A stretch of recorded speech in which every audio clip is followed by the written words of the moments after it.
வணக்கம். இது star academy வழங்கும் பிருகத் பராசர ஹோர சாஸ்திரம் மூலமும் உரையும். என் பெயர் சம்பசிவம்.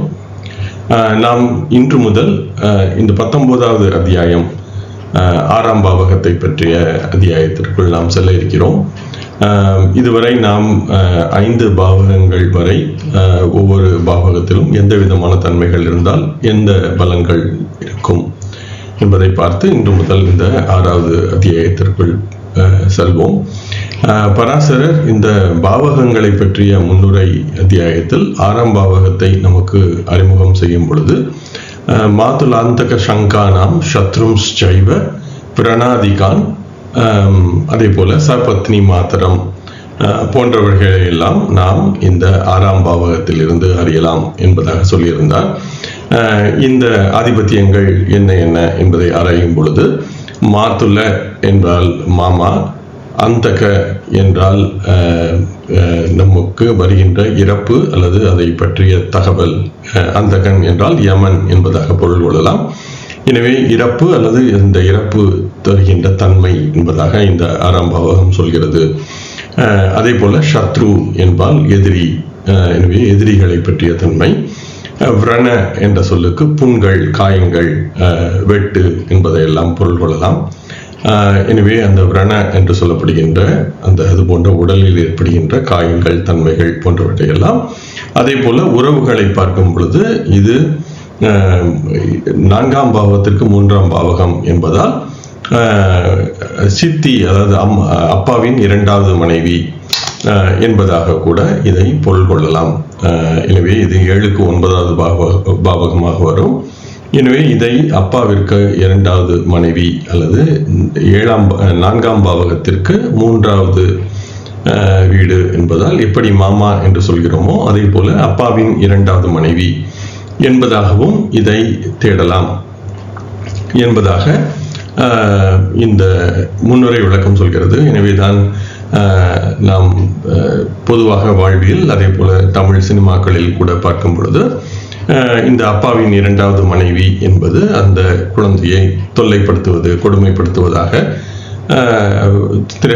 திரைப்படங்கள் வருவதை கூட பார்க்கிறோம். எனவே இதுவும் 6ஆம் பாவகத்திற்கான ஒரு தன்மையை இந்த திரைப்படங்கள் ஒரு விதமாக உருவகப்படுத்துகின்றன என்பதாக கூட நாம் இதை புரிந்து கொள்ளலாம். எனவே இது போல இந்த பலவிதமான ஆதிபத்தியங்களை இந்த 6ஆம் பாவத்திற்கு பராசரர் சொல்லியிருந்தார்.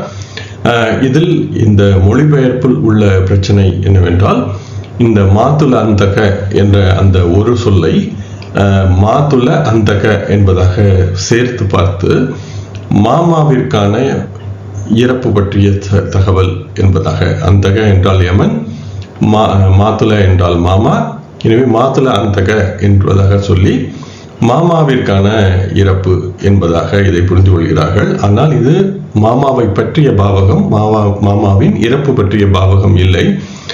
ஏனெனில் இது 4ஆம் பாவத்திற்கு 3ஆம் பாவகம் என்பதால் இது மாமாவை பற்றி சொல்லும். எனவே மாமாவின் இறப்பு என்பதை பார்க்கும் பொழுது இந்த 6ஆம் பாவத்திற்கு 2 மற்றும் 7ஆம் பாவகங்களை தேட வேண்டும்.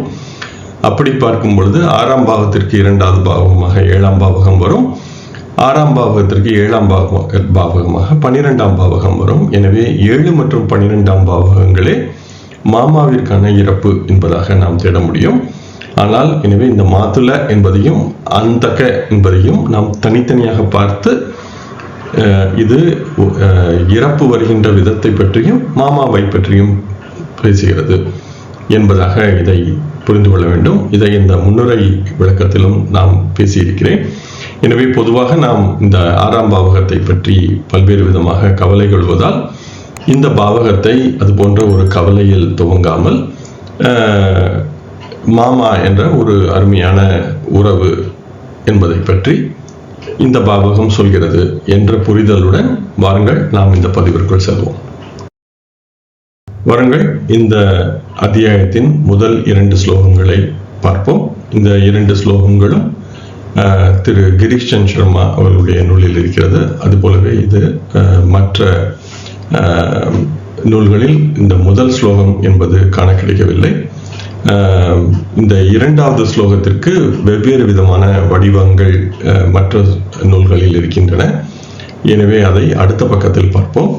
இந்த முதல் ஸ்லோகம் என்பது கிரீஷன் சர்மா, சந்தானம் இவர்களுடைய நூல்களில் இந்த முதல் ஸ்லோகம் கிடைக்கிறது. அத விப்ர ஃபலம் பக்ஷ்யே ஷஷ்டபாவ சமுத்பவம் தேஹே ரோக விரணாதயம் தத் ஸ்ரூயதாம் ஏக சேதசா ஷஷ்டாதிபக ஸ்வகேஹே வா தேஹே வா அப்யஷ்டமே ஸ்திதஹ ததா விரணா பவேத் தேஹே ஷஷ்டராசி சமாக்ஷ்ரிதே. அத, எனவே இப்பொழுது இனிமேல் விப்ர ஞானத்தில் உயர்ந்தவரே, ஃபலம் பக்ஷ்யே பலன்களை சொல்கிறேன். ஃபலம் என்ற சொல்லுக்கு பலன்கள் என்ற பொருள் வரும். பக்ஷ்யே என்றால் சொல்கிறேன். ஷஷ்டபாவ, ஷஷ்ட என்பது 6ஐ குறிக்கிறது. எனவே 6ஆம் பாவக. சம் உத்பவம், இந்த உத்பவம் என்ற சொல்லுக்கு ஏற்படுகின்ற என்ற பொருள் வரும், அல்லது அதிலிருந்து தோன்றுகின்ற என்ற பொருள் வரும். ச என்ற அந்த சம் என்ற அந்த அடைச்சொல், இது முழுமையாக என்ற பொருள் வரும். எனவே முழுமையாக ஏற்படுகின்ற, அல்லது அதனுடைய முழுமையான தன்மைகளை என்பதாக புரிந்து கொள்ளலாம். தேஹே உடலில், ரோக விரண் ஆதயம் தத், ரோக என்றால் நோய், எனவே தான் ரோகி என்பதாக கூட தமிழில் அந்த சொல் பயன்படுகிறது. ஆனால் ரோகி என்பது ஒரு சமஸ்கிருத சொல். ரணம் என்பதாக இந்த விரண் என்பதை தமிழில் நாம் மாற்றி எழுதிக் கொள்கிறோம். இதுவும் ஒரு சமஸ்கிருத சொல். இந்த ரணம் என்றதற்கான, அல்லது விரண் என்ற அந்த சொல்லுக்கு புண்கள், காயங்கள் என்பதாகவே தமிழில் நாம் பொருள், சரியான தமிழ் சொல் என்பது புண்கள் என்பதாக இருக்கும். எனவே அந்த விரண் ஆதயம், இந்த ஆதி என்ற சொல் வரும் பொழுது அது போன்ற என்ற தன்மைகள், அது போன்ற வரிசையில் வருகின்ற நோய், புண்கள், காயங்கள், வெட்டுகள் என்பதாக அது போன்ற உடலில் ஏற்படுகின்ற தன்மைகளை ஆதயம் தத் அவையே ஸ்ரூயதாம் கூர்ந்து கேளுங்கள். ஏக சேதசா, சேத்தன என்ற சொல்லுக்கு சிந்தனை என்ற பொருள் வரும். எனவே ஒரு நிலைப்பட்ட சிந்தையுடன் கூர்ந்து என்பதாக இதை புரிந்து கொள்ளலாம். ஷஷ்ட அதிபக, 2வது ஸ்லோகம், 6ஆம் பாவக அதிபதி. ஸ்வ கேஹே வா, ஸ்வ என்றால் சொந்த, நம் தமிழில் இதை சுய என்பதாக மாற்றி எழுதிக் கொள்கிறோம். கேஹே என்றால் சென்றிருந்தால், எனவே சொந்த ராசியில் சென்றிருந்தால், தன் வீட்டில் சென்றிருந்தால். வா என்ற சொல்லுக்கு இப்படி இருந்தாலோ அல்லது அப்படி இருந்தாலோ என்பதாக அந்த ஆப்ஷன் என்பதை சொல்கின்ற வா என்ற சொல். எனவே அப்படி சென்றிருந்தாலோ. தேஹே வா, தேஹே அல்லது தேக என்ற சொல்லுக்கு லக்னம் என்ற பொருள் வரும். எனவே லக்னம் என்பது மீண்டும் மீண்டும் பராசரர் உடல் என்பதை பற்றி பேசுகிறது என்பதை பலமுறை சொல்லியிருக்கிறார். எனவே எதெல்லாம் நாம் உடலை வைத்து பார்க்கிறோமோ அதையெல்லாம் லக்னத்தை வைத்து பார்க்க வேண்டும். எனவே தேஹே வா லக்னத்திலோ, அபி அஷ்டமே ஸ்திதக, அஷ்டம என்றால் 8ஆம் பாவகம், அதில் இருந்தாலோ, ஸ்திதக ஸ்திதி என்பதாக அதையும் தமிழில் சில பேர் பயன்படுத்துவதை பார்க்க முடிகிறது. இருந்தால், ததா அப்பொழுது, விரணா பவேத் புண்கள் உருவாகும். பவேத் என்ற சொல்லுக்கு உருவாகும், இருக்கும் என்ற பொருள் வரும். விரண புண்கள் அல்லது காயங்கள், வெட்டுகள்.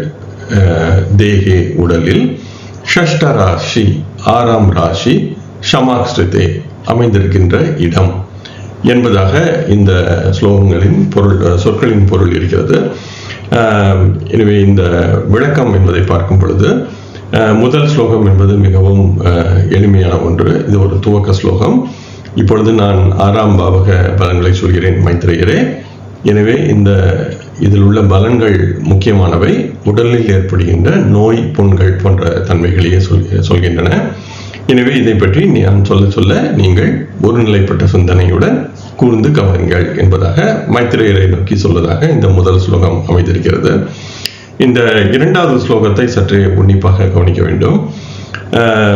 ஷஷ்டாதிபக, இந்த 6ஆம் அதிபதி எந்தெந்த இடத்தில் இருந்தால் என்பதாக ஒரு 3 வீடுகளை பராசரர் இந்த இடத்தில் சொல்கிறார். ஒன்று, 6ஆம் பாவகாதிபதி தன் சொந்த வீட்டில் இருக்கலாம், அல்லது லக்னத்தில் இருக்கலாம், அல்லது 8ஆம் பாவகத்தில் இருக்கலாம். இந்த சொந்த வீடு என்பதை நாம் 6ஆம் பாவகத்திலேயே என்பதாக இதை புரிந்து கொள்ள வேண்டும். ஒருவேளை 6ஆம் பாவகாதிபதி இரு ஆதிபத்தியம் உள்ள கிரகமாக இருந்து அது 6ஆம் பாவகம் ஆகாத இன்னொரு பாவகத்தில் இருந்தால் இந்த விதி பயன்படாது என்பதையும் நாம் இங்கு பார்க்க வேண்டும். எனவே இது சொந்த வீடு என்பதை நாம் ஆட்சி என்பதாக பொருள் கொள்ளாமல் அந்த 6ஆம் பாவகத்திலேயே இருந்தால் என்பதாக இதை புரிந்து கொள்ள வேண்டும். எனவே இப்பொழுது தனுசு லக்னம் என்று கொள்ளும் பொழுது சுக்கிரன் 6 மற்றும் 11ஆம் இடத்திற்கு அதிபதியாக வரும். சுக்கிரன் ரிஷபத்தில் இருந்தால் இந்த விதி பயன்படும்.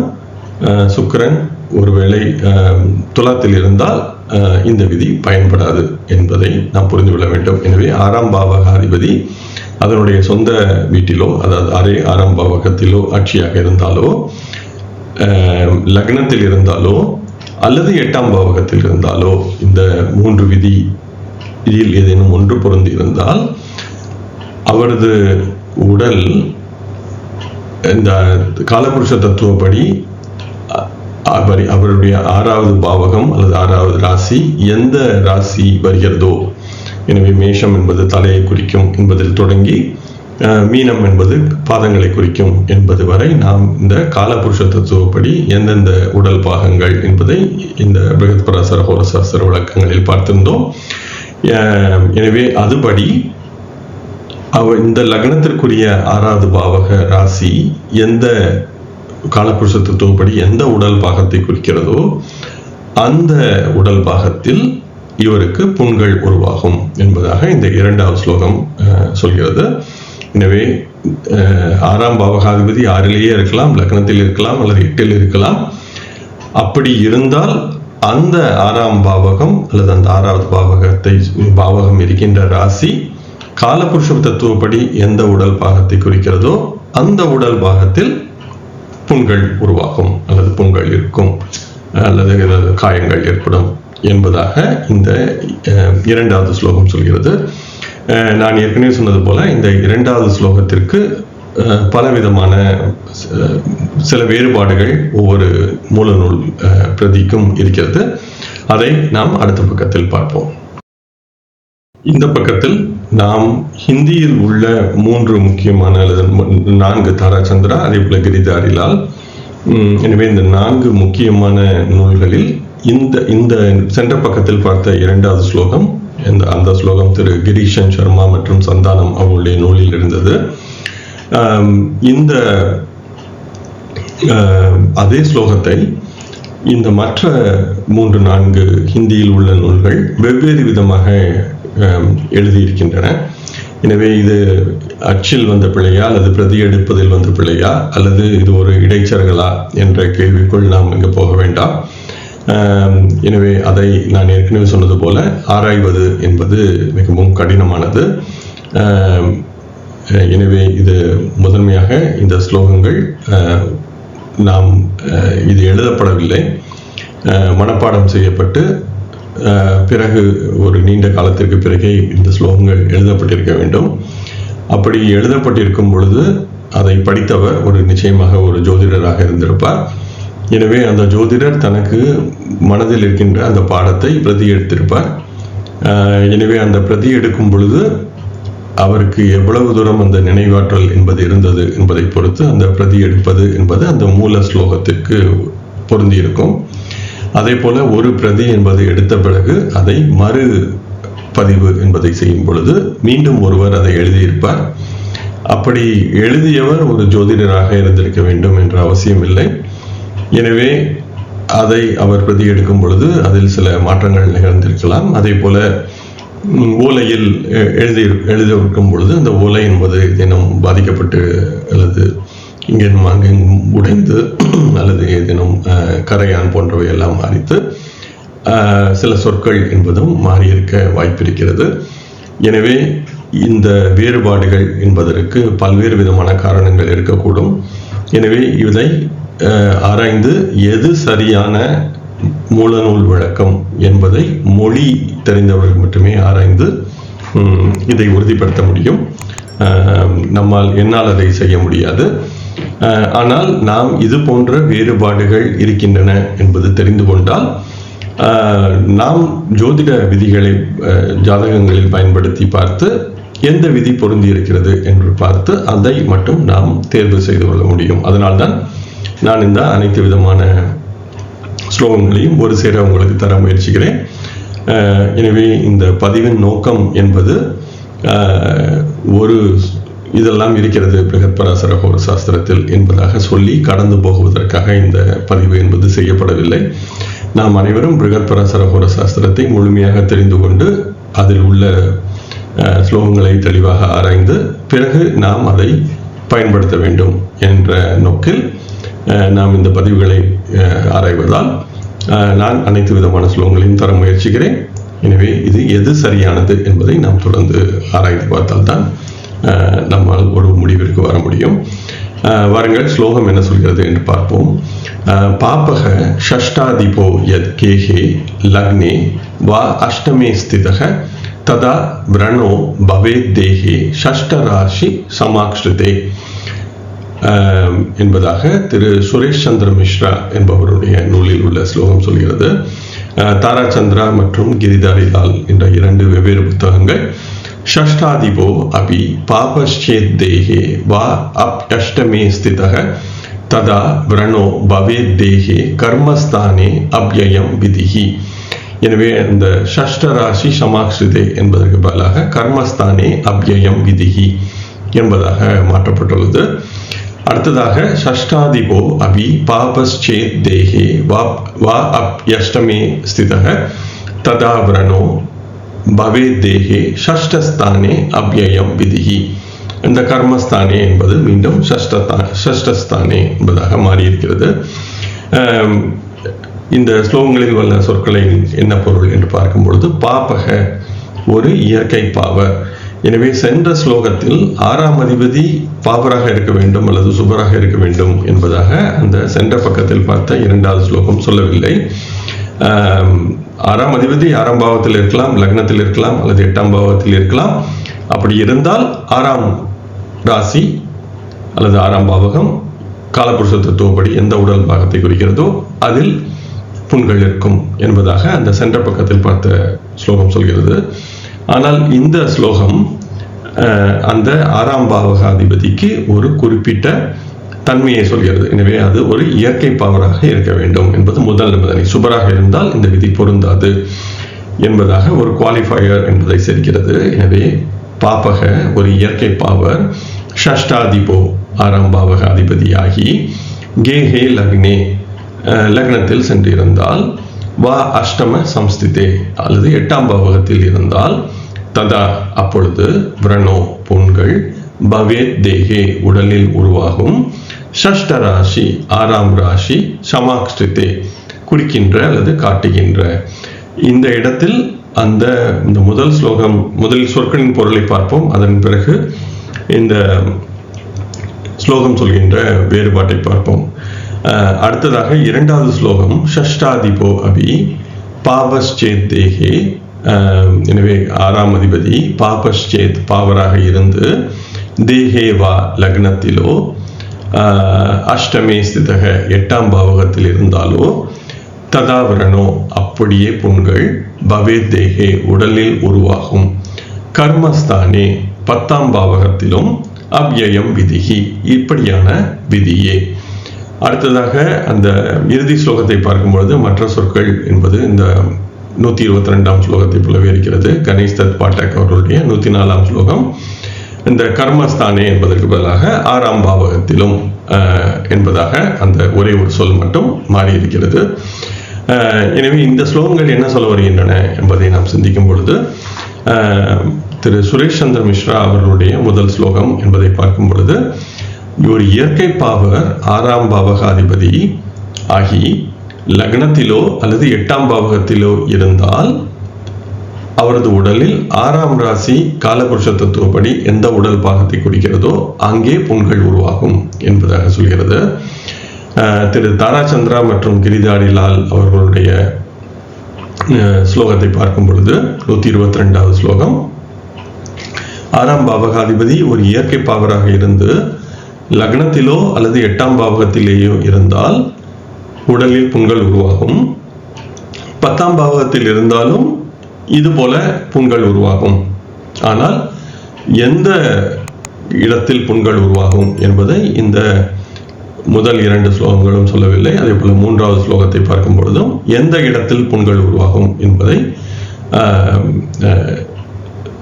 சொல்லவில்லை. அதாவது முதல் ஸ்லோகம் அதாவது சுரேஷ் சந்திர மிஸ்ரா அவருடைய ஸ்லோகம் சொல்கிறது சஷ்டராசி ஷமாக்ஸ்ருதே என்ற சொல்லின் மூலம். எனவே காலபுருஷ தத்துவப்படி என்பதை புரிந்து கொள்ளலாம்.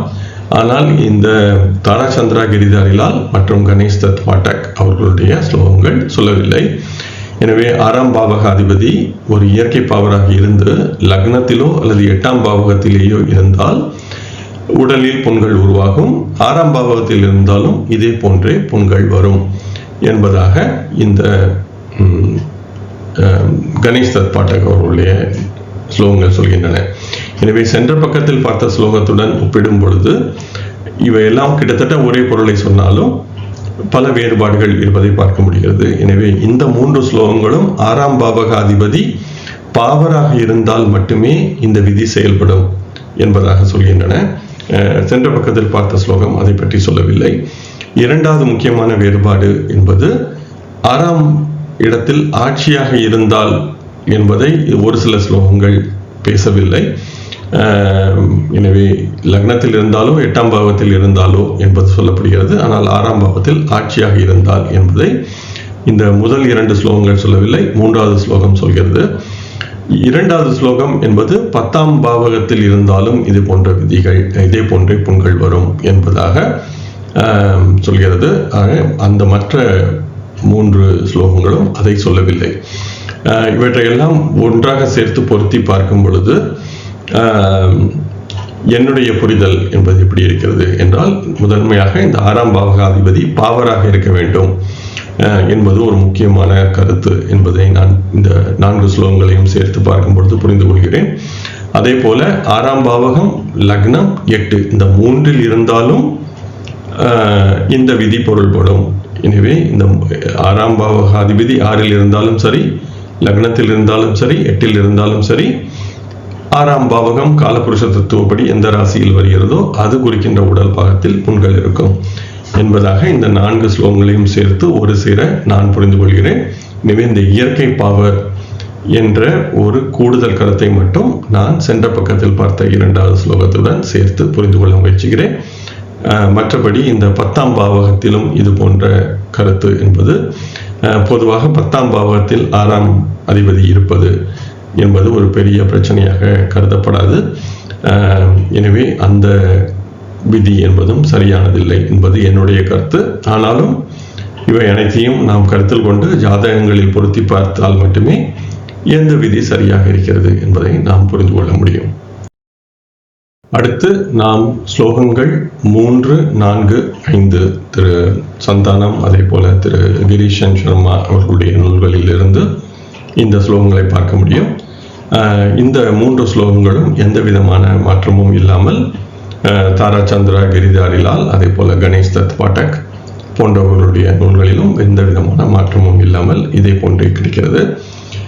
ஏவம் பித்ராதி பாவேஷாஸ் தத்தத் காரக சம்யுதாக விரணாதிப யுதாச்சாபி ஷஷ்டாஷ்டம யுதா யதி தேஷாம் அபி விரணம் வாச்சியம் ஆதித்யேன சிரோ விரணம் இந்துநாச்ச முகே கந்தே பௌமேன ஞேன நாபீஷு குருணா நாசிகாயாம் ச பிருகுணா நயனே பதே ஷனினா ராகுனா குக்ஷௌ கேதுனா ச ததா பவே.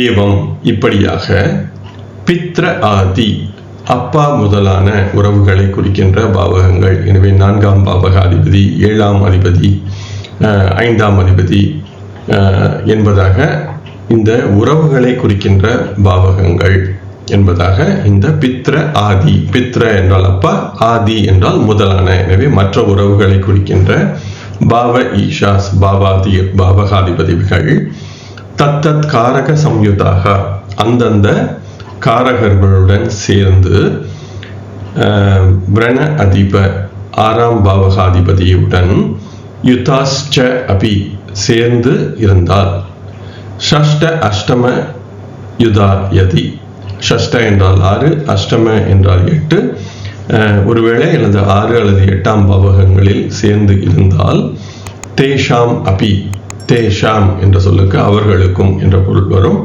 அவர்களுக்கும் அபி என்றால் நிச்சயமாக என்பதாக அவர்களுக்கும். விரணம் வாச்சியம், விரணம் புண்கள், காயங்கள், வெட்டுகள், வாச்சியம் என்றால் சொல்லப்பட வேண்டும். ஆதித்யேன சூரியன் என்றால் ஆதித்யா என்பது சூரியனை குறிக்கும். எனவே சூரியன் ஒருவேளை இந்த 6ஆம் பாவகாதிபதியாகி இது போன்ற 6-8ஆம் பாவங்களில் இருந்தாலோ, அல்லது சூரியன் மற்ற ஒரு அதிபதியாகி அந்த 6-8ஆம் பாவங்களுடன் தொடர்பு பெற்று இருந்தாலோ. எனவே இந்த விளக்கத்திற்குள் நாம் அடுத்து பார்ப்போம். எனவே இந்த ஸ்லோகம் சொல்கின்ற சொற்களின் பொருளை முதலில் தேடிக்கொள்வோம். எனவே விளக்கத்திற்குள் சென்றால் நாம் இந்த சொற்களை புரிந்து கொள்வது கடினமாகும். ஷிரோ விரணம், தலையில் புண் என்பது இருக்கும்.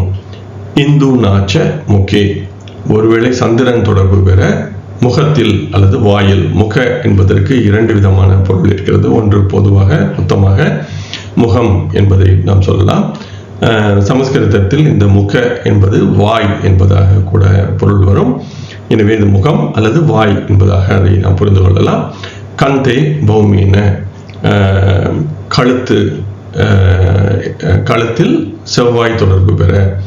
ஞேன நாவிஷு, ஞ என்ற அந்த ஒற்றை எழுத்து புதனை குறிக்கிறது என்று பலமுறை நாம் பேசியிருக்கிறோம். எனவே ஞேன என்ற அந்த சொல்லிலிருந்து புதன் என்பது புதன் தொடர்பு பெற. நாபி என்பது வயிற்று பகுதி என்பது குறிக்கிறது. எனவே வயிற்று பகுதியில். குருனா, குருவால். நாசிக ஆயாம், நாசிக்க என்ற சொல்லுக்கு மூக்கு துவாரங்கள் அல்லது பொதுவாக மூக்கு என்ற பொருள் வரும். எனவே மூக்கிலும். பிருகுனா நயனே, சுக்கிரன் தொடர்பு பெற கண்களிலும். பதே சனினா, பதே என்பது கால்களை குறிக்கிறது. ஷனினா, எனவே சனி தொடர்பு பெற கால்களிலும். ராகுனா, ராகு தொடர்பு பெற. குக்ஷவ், குக்ஷ என்ற சொல்லுக்கு அடிவயிறு என்ற பொருள் வரும். ஆனால் இது வயிற்றின் மேற்பகுதி என்பதாக இல்லாமல் இந்த அடிவயிற்று பகுதியில் இருக்கின்ற அனைத்து உறுப்புகளும் வயிற்றுக்குள் உள்ளே இருக்கின்ற பகுதிகளும் என்பதாக அதை பொருள் கொள்ளலாம். எனவே அது அடிவயிறு, கர்ப்பப்பை, உடலின் உள்ளே இருக்கின்ற பகுதிகள், அதாவது அடிவயிற்றின் உள்ளே இருக்கின்ற பகுதிகள், சிறுநீரகம், மண் என்று எதெல்லாம் அந்த பகுதியில் இருக்கிறதோ அதை எல்லாமே இந்த குக்ஷவ் என்ற ஒரு சொல்லிலிருந்து புரிந்து கொள்ளலாம். கேது நாச்ச, கேது தொடர்பு பெற்றாலும் ததா பவேத், அவ்விதமே சொல்லவும். எனவே இந்த ஸ்லோகங்களில் ராகுவையும் கேதுவையும் வேறுபடுத்தவில்லை. ராகுவுக்கு என்ன பலன் சொல்லப்படுகிறதோ குக்ஷவ் என்பதை கேதுவிற்கும் சொல்கிறார். எனவே ராகு கேதுவை வேறுபடுத்தவில்லை என்பதையும் இந்த இடத்தில் நாம் புரிந்து கொள்ளலாம். வாருங்கள், இந்த ஸ்லோகம் 3 ஸ்லோகங்களும் என்ன சொல்ல வருகிறது என்பதை நான் அந்த விளக்கத்திற்கு பார்ப்போம். எனவே இந்த முதல் ஸ்லோகம் என்பதை பார்க்கும் பொழுது இப்பொழுது ஜாதகருக்கு 6ஆம் பாவகாதிபதி 6ஆம் பாவகத்திலேயே இருந்து அல்லது லக்னத்தில் இருந்து அல்லது 8ஆம் பாவகத்தில் இருந்தால் அது பாவராக இருந்தால் என்பதாக அந்த மற்ற ஸ்லோகங்கள் சொல்லின. அப்படி இருந்தால் காலபுருஷ தத்துவப்படி எந்த பாகம் வருகிறதோ அதில் புண்கள், காயங்கள், வெட்டுகள், தழும்புகள் இருக்கும் என்பதாக நாம் புரிந்து கொண்டோம். அடுத்ததாக இந்த ஸ்லோகம் என்ன சொல்கிறது என்றால், அப்பா முதலான பாவங்களுக்கும் நீங்கள் இதே போன்ற பலனை தேட முடியும். எனவே அப்பா, அம்மா, குழந்தைகள், மனைவி அல்லது கணவன் என்று அல்லது மாமா என்பதாக மற்ற உறவுகளை நாம் எப்படி பாவகங்களை வைத்து பார்க்கிறோமோ அந்த பாவகங்களை குறிக்கின்ற அதிபதிகள் அந்தந்த காரகர்களுடன் இணைந்திருக்கின்ற தன்மையையும் கருத்தில் கொண்டு, சில நேரம் பாவகாதிபதி அப்பாவை குறிக்கின்ற பாவகாதிபதி 9ஆம் அதிபதி இந்த தன்மையில் இல்லாமல் இருக்கலாம், ஆனால் சூரியன் இருக்கலாம். எனவே சூரியன் என்பது அப்பாவை குறிக்கின்ற ஸ்திரகாரகன் என்பதால் சூரியனை வைத்து நாம் பார்க்கலாம். அப்படி இல்லையெனில் அப்பாவை குறிக்கின்ற சரகாரகன், சரபித்ருகாரகன் என்ற கிரகம் இது போன்ற தன்மையில் இருந்தால் அப்படியும் நாம் பார்க்கலாம். எனவே பாவகாதிபதியை வைத்து அந்த உறவுகளை குறிக்கின்ற பாவகாதிபதியை வைத்து ஆராயலாம், சர மற்றும் ஸ்திர காரகங்களை வைத்து ஆராயலாம். இந்த இரண்டுமே இது போன்ற தன்மையில் இருந்தால் நிச்சயமாக அந்த பலன் இருக்கும் என்பதை உறுதிப்படுத்திக் கொள்ளலாம் என்பதாக அந்த உறவுகளை, அப்பா முதலான உறவுகளை சொல்கின்ற பாவகாதிபதிகள் அந்தந்த சர ஸ்திர காரகர்களுடன் இணைந்திருக்கின்ற தன்மையையும் கருத்தில் கொண்டு இந்த உறவுகளை குறிக்கின்ற அந்த அதிபதி 6ஆம் பாவகாதிபதியுடன் இணைந்திருக்க வேண்டும். எனவே லக்னத்தில் இருந்து வருகின்ற 6ஆம் பாவகாதிபதியுடன் இணைந்து 6 அல்லது 8ஆம் பாவகங்களில் சேர்ந்து இருந்தால், எனவே இந்த ஸ்லோகத்தை நாம் சற்றே முழுமையாக விளக்குகிறேன். எனவே நாம் முதலில் உறவுகளை அம்மாவை குறிக்கின்ற அதிபதி கன்னி லக்னம் என்று எடுத்துக்கொண்டால் அம்மாவை குறிக்கின்ற கிரகம் என்பது 4ஆம் பாவகாதிபதி குரு அல்லது சந்திரன். நாம் இப்பொழுது சரகாரகனை சற்றே விட்டு விடுவோம். எனவே ஸ்திரகாரகன் சந்திரன், அம்மாவை குறிக்கின்ற 4ஆம் பாவகாதிபதி குரு. எனவே இந்த குரு அல்லது சந்திரன் 2இல் 1 கன்னி லக்னத்திற்கு 6ஆம் அதிபதி சனி அல்லது ராகு. எனவே இந்த சனி அல்லது ராகுவுடன் இணைந்து குரு அல்லது சந்திரன் அல்லது இரண்டுமே 6ஆம் பாவத்தில், அதாவது கும்பராசியில் வருகின்ற அந்த பாவகத்தில் இருக்கலாம், அல்லது 8ஆம் பாவகத்தில் மேஷராசியில் வருகின்ற அந்த பாவகத்தில் இருக்கலாம். எனவே 6இல் இருந்தாலோ அல்லது 8இல் இருந்தாலோ அந்த அம்மாவிற்கும் தலையில் காயம் இருக்கும். எனவே மேஷராசி மன்னிக்கவும் காலில் காயம் இருக்கும். எனவே கும்பராசி என்பது காலபுருஷ தத்துவப்படி 6ஆம் பாவக ராசி என்பதால் காலபுருஷ தத்துவப்படி காலின் கீழ் பகுதி என்பதாக புரிந்து கொள்கிறோம். எனவே அந்த பகுதியில் காயங்கள் இருக்கும் என்பதாக சொல்லப்பட வேண்டும் என்பதாக இந்த முதல் ஸ்லோகத்தை நாம் புரிந்து கொள்ளலாம். அதனை அடுத்து தேஷாம் அபி விரணம் வாச்சியம், எனவே அந்த உறவுகளுக்கும் இது போல காயங்கள் தேட வேண்டும் என்பதாக அந்த 2வது ஸ்லோகத்தின் முதல் வரி சொல்கிறது. அதைத் தொடர்ந்து கூடுதல் ஒரு விதியாக காலபுருஷ தத்துவப்படி நாம் பார்த்தாலும் கூடுதல் விதியாக என்ன சொல்ல வருகிறது என்று நாம் பார்க்கும் பொழுது, எந்தெந்த கிரகங்கள் இந்த இணைவில் வருகின்றன என்பதை வைத்து ஒவ்வொரு கிரகத்திற்கும் ஒரு சிறப்புத்தன்மை என்பது சொல்லப்படுகிறது. அந்த சிறப்புத்தன்மை என்பது அந்த கிரகம் என்பது அந்த 6ஆம் பாவக அதிபதியாக வரலாம். ஒருவேளை இப்பொழுது மீன லக்னம் என்று பார்த்தால் சூரியன் என்பது 6ஆம் பாவக அதிபதியாக வரும். எனவே அந்த சூரியன் மீன லக்னத்திற்கு சூரியன் சிம்மத்தில் ஆட்சியாக இருந்து இப்பொழுது சந்திரனுடன் இணைந்திருக்கிறது என்று கொண்டால் அம்மாவிற்கு என்பதாக புரிந்து கொள்ளலாம். அல்லது சூரியன் மீன லக்னத்திற்கு சூரியன் துலா ராசியில் உடைகின்ற பாவகத்தில் இருக்கிறது, 8ஆம் பாவகத்தில் வருகிறது என்று கருத்தில் கொண்டாலும் அந்த இடத்திலும் சந்திரனுடன் இணைந்திருக்கிறது என்றால் அம்மாவிற்கு பிரச்சனை என்பதாக இதை புரிந்து கொள்ள. சூரியன் 6ஆம் பாவகாதிபதியாக வரலாம், அல்லது அந்த 6ஆம் பாவகாதிபதியுடன் இணைந்து இருக்கின்ற கிரகமாகவும் இருக்கலாம். இப்பொழுது எடுத்துக்காட்டை சொல்கிறேன். எனவே இந்த ஸ்லோகம் புரிந்து கொள்ள சற்றே கடினமாக இருக்கும் என்று நான் கருதுவதால், இப்பொழுது நாம் கும்ப லக்னம் என்று எடுத்துக்கொண்டால் 6ஆம் அதிபதி சந்திரன். இப்பொழுது சந்திரன் மற்றும் சூரியன் இணைந்து கடகத்தில் இருக்கிறது என்று கொண்டால், இப்பொழுது சூரியன் 6ஆம் பாவகாதிபதியுடன் இணைந்திருக்கிறது, ஆனால் சூரியன் 6ஆம் பாவகாதிபதி இல்லை. எனவே பாவகாதிபதியாக இருக்கலாம் அந்த கிரகம், அப்படி எனில் அந்த 6ஆம் பாவகாதிபதியுடன் இணைந்திருக்கலாம் என்பதாக இதை புரிந்து கொள்ளலாம். ஒருவேளை சூரியன் 6ஆம் பாவகாதிபதியாகி அல்லது தொடர்பு பெற தலையில் போன்றிருக்கும், தலையில் காயம் ஏற்படும் அல்லது தலையில் ஒரு வெட்டு விழும் என்பதாக, அந்த சூரியன் என்பது தலையை குறிக்கிறது என்பதாக அந்த கிரக காரகத்துவத்தையும் இங்கு தொடர்பு படுத்துகிறார். சந்திரன் தொடர்பு பெற முகத்தில் அல்லது வாயில் புண்கள், தழும்புகள், காயங்கள் ஏற்படும். செவ்வாய் தொடர்பு பெற கழுத்து, புதன் தொடர்பு பெற வயிற்றுப்பகுதி. எனவே இது நெஞ்சுக்கும் நாபிக்கும், அதாவது அந்த தொப்புள் கொடிக்கும் இடையேயான வயிற்றுப்பகுதி என்பதாக இதை புரிந்து கொள்ளலாம். குரு தொடர்பு பெற மூக்கிலும், சுக்கிரன் தொடர்பு பெற கண்களிலும், சனி தொடர்பு பெற கால்களிலும் புண் அல்லது காயம் அல்லது வெட்டு, தழும்பு போன்றவையெல்லாம் உருவாகும். ராகு தொடர்பு பெற அடிவயிறு என்பது நாம் ஏற்கனவே சொன்னது போல, அடிவயிறு என்பது நாபிக்கு கீழாக உள்ள பகுதி, வயிற்றின் உள்ளே உள்ள பகுதிகளிலும் காயம் ஏற்படும். கேது தொடர்பு பெற்றாலும் ராகுவை போலவே பலன் சொல்லவும் என்பதாக இந்த விதிகள் சொல்கின்றன. எனவே நாம் முதலில் இந்த உறவுக்கான அதிபதியை பார்க்க வேண்டும், உறவுக்கான காரகத்தையும் பார்க்க வேண்டும். அந்த காரகம் என்பது சர காரகனாகவும் இருக்கலாம் அல்லது ஸ்திர காரகனாகவும் இருக்கலாம். நீங்கள் சரகாரகனை கருத்தில் கொள்ளவில்லை என்றால் ஸ்திரகாரகனை எடுத்துக்கொள்ளலாம். அந்த இரண்டையும் ஒரு சேர பார்த்து 6ஆம் அதிபதியுடன் இணைந்திருக்க வேண்டும். அது 6ஆம் பாவகத்தில் இருக்கலாம் அல்லது 8ஆம் பாவகத்தில் இருக்கலாம். அப்படி இருந்தால் எந்த கிரகம் தொடர்பு பெறுகிறது என்பதை வைத்து இது போன்ற பாகங்களில் அந்த உறவுக்கு காயம் இருக்கும் அல்லது புண்கள் வரும் என்பதாக நாம் இந்த ஸ்லோகத்தை புரிந்து கொள்ள முயற்சிக்கலாம்.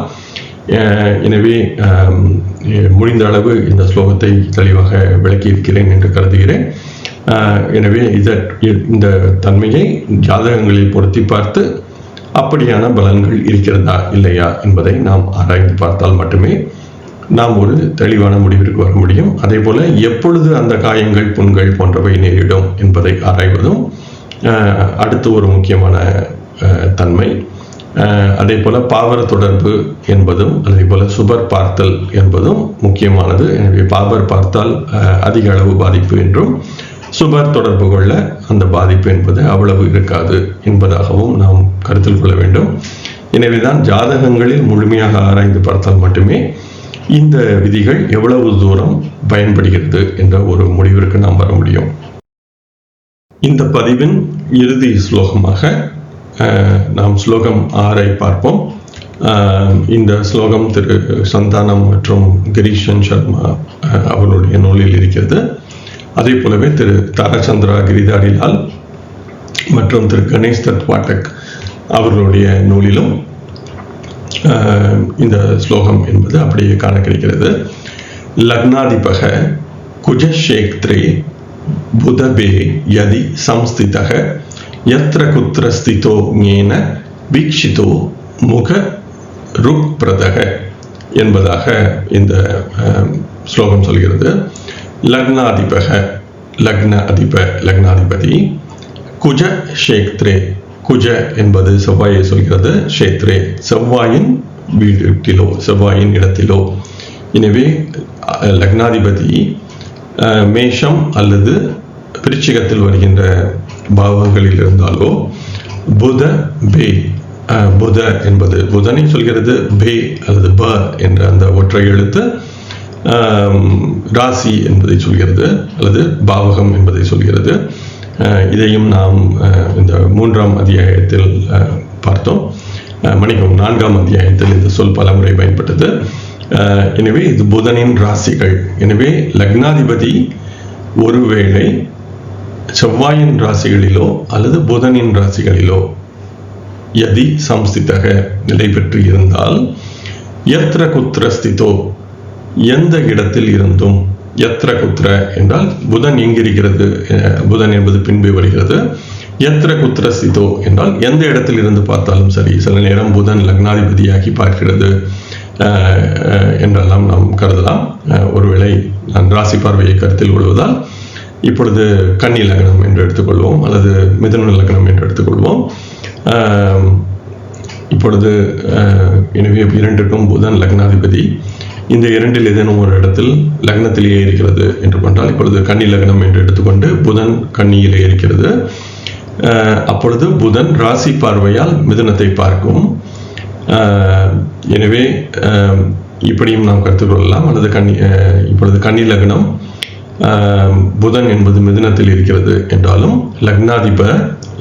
லக்னாதிபதி புதனின் ராசியில் இருக்கிறது, புதன் அதே இடத்தில் இருக்கிறது என்பதால் புதன் அதை பார்க்கிறது என்று கூட கொள்ளலாம். இப்பொழுது நாம் மேஷ லக்னம் என்று எடுத்துக்கொண்டாலும் செவ்வாய் அதே இடத்தில் இருக்கிறது, அல்லது விருச்சிக லக்னம் என்றாலும் செவ்வாய் அதே இடத்தில் இருந்து புதன் அதை பார்க்கிறது என்று எடுத்துக்கொண்டாலும் சரி, அல்லது செவ்வாய் சென்று மிதுனம் அல்லது கன்னியில் இருந்தாலும் சரி. எனவே முக்கியமாக நாம் பார்க்க வேண்டியது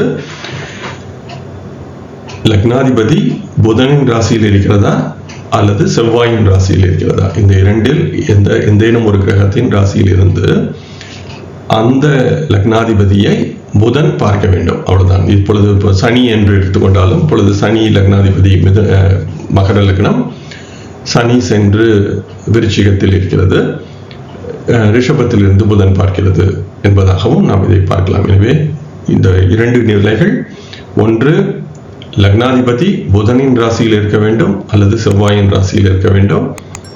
இரண்டாவது நிபந்தனை, ஏதேனும் ஒரு இடத்திலிருந்து புதன் அதை பார்க்க வேண்டும். யத்ர குத்திர ஸ்திதோ ஏன வீக்ஷிதோ, அதன் பார்த்தால், நான் பார்த்தால் என்பதை ராசி பார்வையாகவும் பார்க்கிறேன்.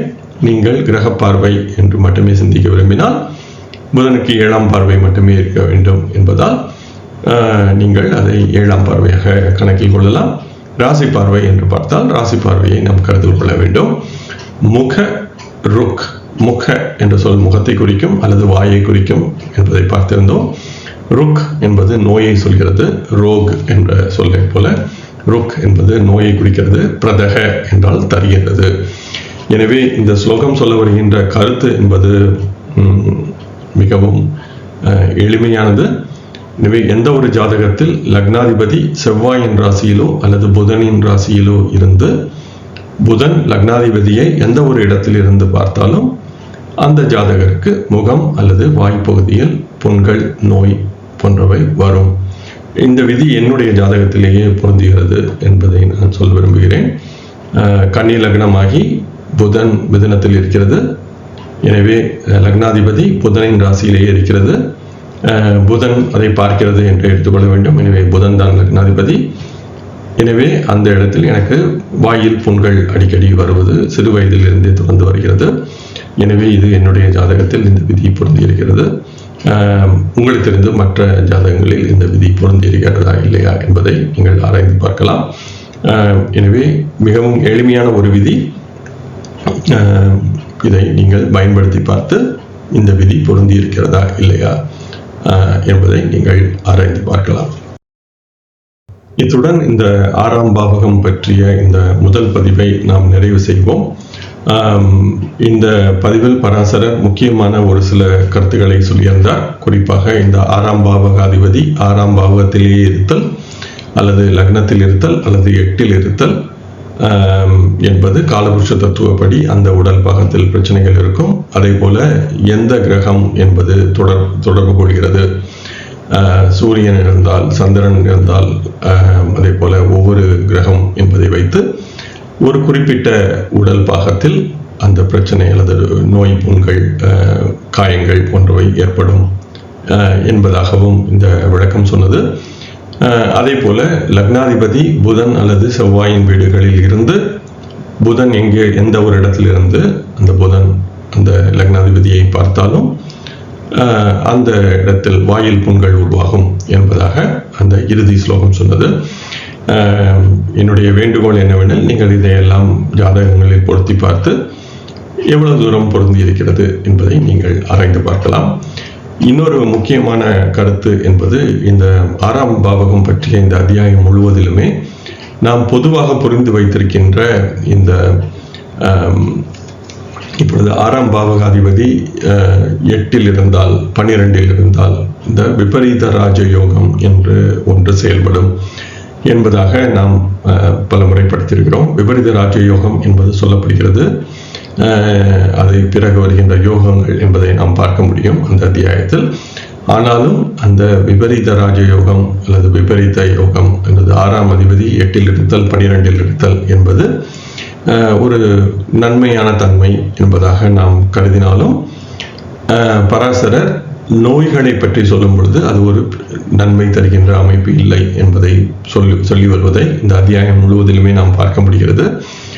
அதே போல 6ஆம் அதிபதி 6இல் இருத்தல் என்பது குறிப்பாக பாவர்கள் 6ஆம் அதிபதியாகி அந்த 6ஆம் பாவத்திலேயே இருத்தல் என்பதும் ஒரு நன்மையான அமைப்பு என்று பெரும்பாலும் நாம் கருதுவதை பல முறை நான் கேட்டிருக்கிறேன்.